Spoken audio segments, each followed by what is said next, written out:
بسم اللہ الرحمن الرحیم۔ السلام علیکم ناظرین، میں ہوں عرفان ہاشمی اور آپ کو پروگرام میں خوش آمدید کہتا ہوں۔ اب تک کی سب سے بڑی خبر آپ کے ساتھ ہم شیئر کرنے جا رہے ہیں۔ Chief justice of Pakistan Umar Ata Bandial کے چیمبر میں 3 رکنی بینچ کی ہونے والی سماعت گزشتہ 1 سال سے جاری سیاسی بحران کے حوالے سے اہم ترین سماعت تھی۔ اس سماعت سے پہلے تک حکومت اپنے پیدا کردہ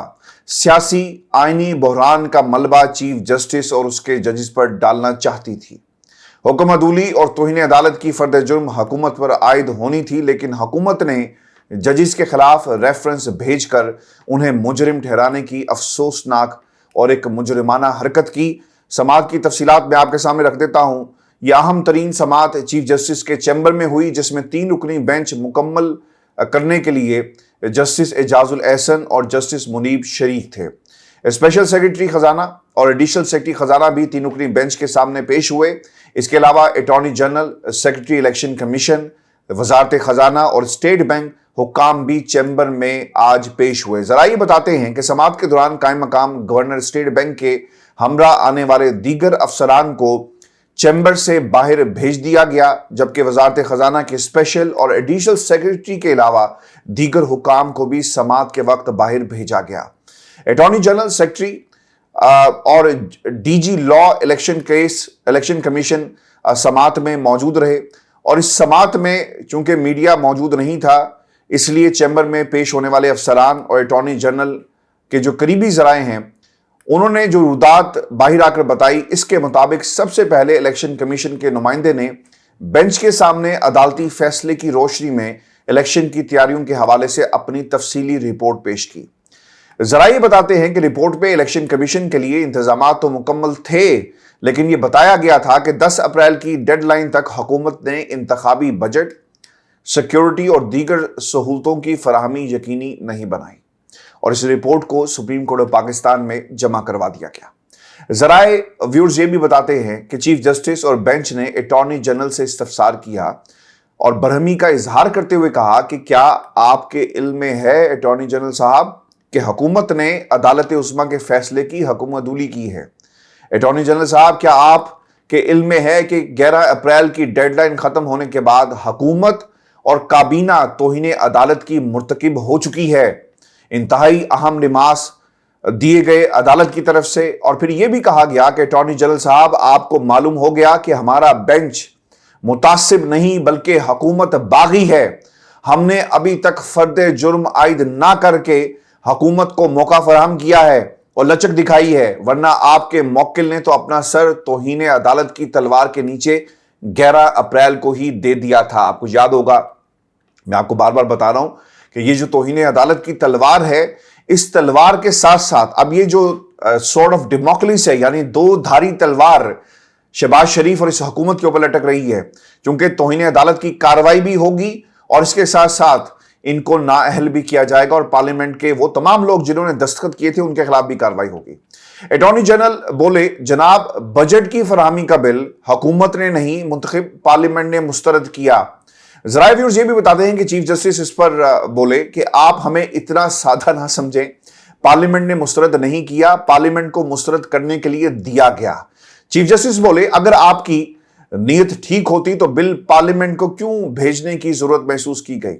اٹارنی جنرل بولے، چونکہ ملک میں ایک خاص معاشی حالات چل رہے ہیں، ان غیر معمولی حالات کی وجہ سے انتخابی بجٹ کی رائے قومی اسمبلی سے لینا ضروری تھی۔ ججز اٹارنی جنرل سے استفسار کرتے ہیں کہ آپ تو خود قانون اور عدلیہ سے وابستہ ہیں، کیا آپ کا ضمیر مطمئن ہے؟ جو آئے روز چیف جسٹس اور بینچز کے خلاف قومی اسمبلی میں قراردادیں منظور کی جا رہی ہیں، جو ریفرنس دائر کیے جا رہے ہیں، آپ کا اس بارے میں کیا خیال ہے؟ یہ سوال باقاعدہ پوچھا گیا اس بینچ کی طرف سے اٹارنی جنرل آف پاکستان کو، جو نمائندگی کر رہے ہیں وفاق کی، اور وفاق میں اس وقت پی ڈی ایم کا ٹولہ بیٹھا ہوا ہے۔ اٹارنی جنرل نے ویورز بہت ہی دفاعی پوزیشن اختیار کرتے ہوئے کہا کہ جناب، ابھی میں نے اس ایشو پر دلائل دینے کی پوزیشن میں، اگر آپ مجھ سے کہیں کہ آپ ہیں تو میں آپ کو دلائل دینے کی پوزیشن میں نہیں ہوں۔ دلائل کہاں سے آئیں گے؟ دلائل ہوں گے تو آئیں گے کہ نام نہاد لوگوں کو کھڑا کر کے سپریم کورٹ آف پاکستان کے ججز کے خلاف جو ہے وہ ریفرنس دائر کیے جا رہے ہیں، تو دلیل کہاں سے آئے گی؟ جس طرح 90 روز میں انتخابات کروانے کوئی دلیل نہیں ہے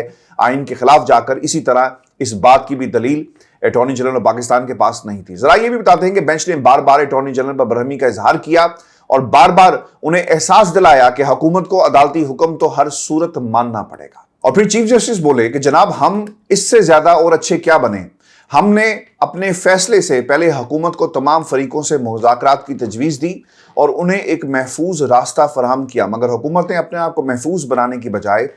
عدلیہ کے ججز کو ہی غیر محفوظ بنانا شروع کر دیا۔ ذرائع کے مطابق دوران سماعت بینچ نے اسٹیٹ بینک کے نمائندے کو ہدایت دیتے ہوئے کہا کہ ہم یہ حکم بھی دے سکتے ہیں کہ اسٹیٹ بینک الیکشن کمیشن کو براہ راست الیکشن بجٹ فراہم کرے، لیکن ہم تمام ہدایات اگر مناسب سمجھیں گے تو فیصلے کے ذریعے دیں گے۔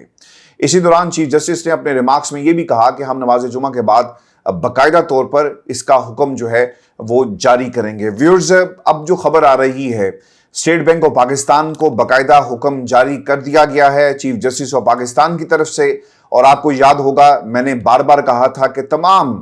جتنی بھی آئینی رکاوٹیں ہیں، قانونی رکاوٹیں ہیں، انہیں عبور کر کر سپریم کورٹ جو ہے وہ آگے بڑھے گی، کیونکہ بعد میں جب یہ کوئی دلیل پیش کرے گا کہ جناب ہمیں موقع نہیں دیا گیا، تو اس وقت جواب دیا جائے گا کہ ہم نے آپ کو موقع فراہم کیا مذاکرات کا بھی، جو سپریم کورٹ پاکستان کا آئین اور قانون کی روشنی سے جو اختیار نہیں ہے، یعنی سپریم کورٹ یہ نہیں کہہ سکتی کہ آپ جا کر مذاکرات کریں، آئین اور قانون کے مطابق جو اپلیکیشن آپ کے سامنے آئے اور جس طرح جو بھی از خود نوٹس لیا جائے اس کا اسی طرح فیصلہ کیا جاتا ہے۔ لیکن سپریم کورٹ نے اپنے ڈومین سے باہر نکل کر، یعنی کمفرٹ زون سے باہر نکل کر ایک موقع فراہم کیا، اور یہ ویلفیئر آف دا گورنمنٹ تھا وفاقی حکومت کے لیے، لیکن انہیں یہ بات سمجھ میں نہیں آئی۔ پھر آپ کو یہ بھی یاد رکھنا چاہیے کہ مائکرو مینجمنٹ کا مطلب یہ بھی ہے، اور یہ انتہائی اہم نقطہ ہے، کہ اگر وفاقی حکومت انکار کر دیتی ہے، چونکہ وفاقی حکومت جو ہے وہ ایک سیاسی حکومت ہوتی ہے، سیاسی جماعتیں، عوام انہیں منتخب کرتی ہے، وہ پارلیمنٹ میں پہنچ جاتی ہے اور پھر پارلیمنٹ کو سیاست کے لیے استعمال کیا گیا۔ لیکن ایک ٹیئر جو ہے اس پوری گورنمنٹ میں وہ ہوتا ہے بیوروکریسی کا، قومی اداروں کا، جنہیں ڈائریکٹ جو ہے وہ حکم دیا جا سکتا ہے۔ آپ نے پارلیمنٹ کے فلور کو استعمال کیا، ججز کے خلاف توہین عدالت کے مرتکب ہوئے، پارلیمنٹ کے فلور پر کھڑے ہو کر انہیں برا بھلا کہا گیا، باہر جو نجی محفلوں کے اندر گالیاں دی گئی، سب کچھ آپ نے کر کے دیکھ لیا۔ لیکن یاد رکھیں، یہ جو سیکنڈ ٹیئر ہے بیوروکریسی کا، یہ توہین عدالت کا مرتکب نہیں ہو سکتا۔ سیاستدان آتے ہیں، سیاستدان چلے جاتے ہیں، پارلیمنٹ سجتی ہے، پارلیمنٹ جو ہے وہ ویران ہو جاتی ہے، پارلیمنٹ توڑ دی جاتی ہے، اسمبلیاں گھر چلی جاتی ہیں، لیکن بیوروکریسی اپنی مدت جو ہے وہ پوری کرتی ہے۔ ان کے اوپر اگر توہین عدالت کی کارروائی شروع ہوگی نا، تو پھر ان کا کریئر ختم ہو جائے گا۔ اب اسٹیٹ بینک آف پاکستان توہین عدالت کے کیا مرتکب ہوں گے؟ کسی صورت بھی نہیں ہوں گے، اور انہیں یہ فنڈز ریلیز کرنا پڑیں گے، اور کسی صورت بھی اسے روکا نہیں جا سکتا۔ اگر سیکٹری دفاع جو ہیں انہیں کہا جائے کہ آپ نے سیکیورٹی فراہم کرنی ہے، تو ہاں یہاں پر شاید مسئلہ جو ہے وہ ہو سکتا ہے، کیونکہ جنہوں نے سیکیورٹی فراہم کرنی ہے اگر وہ انکار کر دیں گے تو یہاں پر تو ججز اور حکومتوں کی جرت نہیں ہوتی، تو پھر ان کو کون روکے گا؟ یہ ایک انتہائی اہم نقطہ ہے جس کے اوپر ایک مسئلہ مجھے نظر آ رہا ہے۔ لیکن فنڈز ریلیز کرنا، الیکشن کمیشن کو با اختیار بنانا، یہ الیکشن کمیشن کو با اختیار بنانے کے حوالے سے جو سپریم کورٹ پاکستان ہے اس کا حکم آ چکا ہے، لیکن فنڈز کے ساتھ ساتھ سیکٹری دفاع، اب یہ دیکھنا پڑے گا کہ اس کو کس طرح مینیپولیٹ کیا جاتا ہے۔ پاکستان کے اندر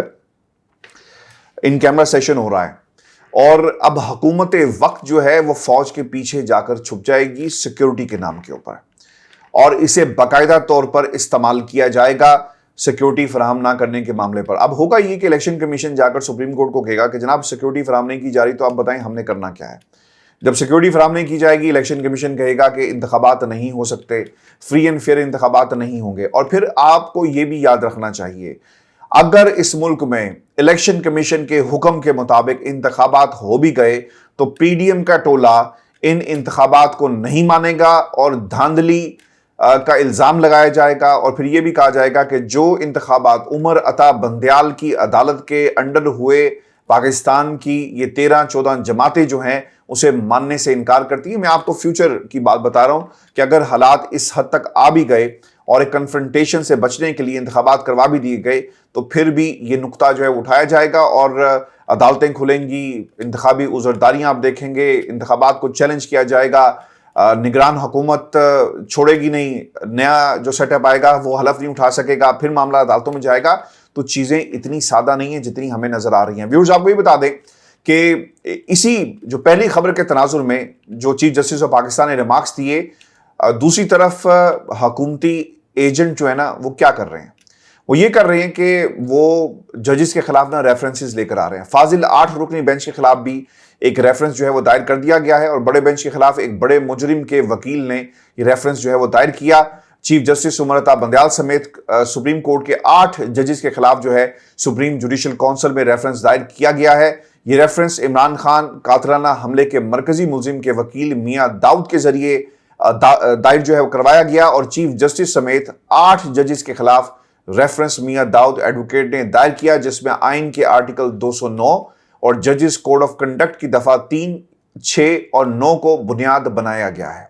ریفرنس میں چیف جسٹس عمر عطا بندیال کے علاوہ جسٹس اعجاز الاحسن ہیں جن کے خلاف ریفرنس آ گیا ہے، جسٹس مظاہر نقوی، جسٹس محمد علی مظہر، جسٹس عائشہ ملک، جسٹس حسن اظہر رضوی، جسٹس شاہد وحید کے نام شامل ہیں، اور ریفرنس میں یہ کہا گیا کہ پارلیمنٹ کے منظور کردہ بل کو سماعت کے لیے مقرر کر کے اختیارات سے تجاوز کیا گیا، اور پارلیمنٹ کے بل کی سماعت کے لیے 8 رکنی غیر آئینی بینچ تشکیل دیا گیا، اور ریفرنس میں یہ بھی کہا گیا کہ سپریم کورٹ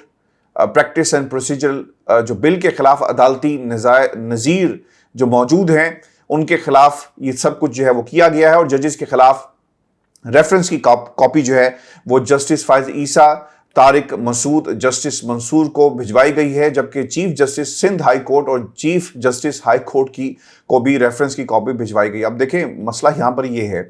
کہ آپ نے کس حیثیت میں جسٹس قاضی فائز عیسیٰ کو یہ بھیجی، اور کیونکہ ان صاحب کا یہ خیال ہے کیونکہ عمر عطا بندیال کے بعد یہی سینئر ہیں تو شاید یہ عدالت لگوا لیں۔ یہ معاملات نا بہت خطرناک حد تک آگے جا رہے ہیں۔ اگر کسی طرف سے اشارہ ہو گیا اور ان ججز کو مائنس کر دیا گیا تو مجھے تو ملک کے اندر جو ہے نا وہ کوہرام نظر آ رہا ہے۔ مجھے عدلیہ کی بحالی کے لیے دوبارہ وکلا سڑکوں پر نظر آ رہے ہیں، اور اگر یہ 6 ججز کبھی کوئی خردماغ آ گیا اور اس نے کہا کہ جناب یہ ریفرنس جو ہے ہم اس کو چلائیں گے، اور قاضی فائز عیسیٰ صاحب جو ہیں وہ ریفرنس کھول دیتے ہیں جب ان کی باری آئے گی، تو پھر عدلیہ کے خلاف ایک جنگ جو ہے وہ شروع ہو جائے گی، اور عدالت اس میں کسی اور کا ہاتھ نہیں، اس میں جسٹس قاضی فائز عیسیٰ جیسے لوگوں کا ہی ہاتھ ہے۔ اور ویورز آپ کو یہ بتا دیں کہ قومی اسمبلی اسپیکر راجہ پرویز اشرف صاحب جو ہیں ان کی زیر صدارت قومی سلامتی کمیٹی کا ان کیمرہ اجلاس ہو رہا ہے، اور اسپیکر کی جانب سے طلب کیے گئے اجلاس میں وفاقی وزراء، اس کے علاوہ مشیران اور ممبران قومی اسمبلی کو شرکت کی دعوت دی گئی ہے۔ اجلاس میں اصلی حکام کی جانب سے موجودہ صورتحال کے اوپر باقاعدہ بریفنگ دی جائے گی، اور قومی اسمبلی سیکریٹریٹ کی جانب سے قومی اسمبلی کمیٹی کے اجلاس کا نوٹس جو ہے وہ جاری کیا گیا تھا۔ اجلاس میں وفاقی سیکریٹری داخلہ، خارجہ، فنانس، دفاع، اطلاعات و نشریات اور چاروں صوبوں کے جو وزرائے اعلیٰ ہیں وہ شرکت کریں گے۔ یعنی وزراء کی ٹیم ہے جن کا جمہوریت سے کوئی تعلق نہیں ہے، نگران حکومتوں کے نمائندے وہاں پر موجود ہوں گے، پاکستان کے منتخب نمائندے وہاں پر موجود نہیں ہوں گے، مشیران کی فوج جنہیں کسی کے اشارے پر نکالا جاتا ہے وہ وہاں پر موجود ہوں گے، لیکن عوام کے منتخب نمائندوں کو اس پارلیمنٹ سے جس پر پاکستان کی عوام کا حق ہے اسے دور رکھا جا رہا ہے۔ ویورز آپ کو آخر میں یہ بتا دوں کہ فنڈز جو ہیں وہ جاری کر دیے گئے، لیکن دیکھنا یہ ہوگا کہ اسٹیٹ بینک آف پاکستان جو ہے اب کون سا عذر پیش کرتی ہے، ڈیلینگ ٹیکٹکس ہوں گی اور کتنا اسے ڈیلے کیا جا سکتا ہے۔ لیکن مجھے جو دفاع کا معاملہ ہے اور جو سیکیورٹی کا معاملہ ہے وہاں پر زیادہ گڑبڑ نظر آ رہی ہے۔ یہ آج کا شو تھا، اگلی ویڈیو میں جلدی آپ سے ملاقات ہوگی، کمنٹس بھیجیے گا، اجازت دیجیے، اللہ نے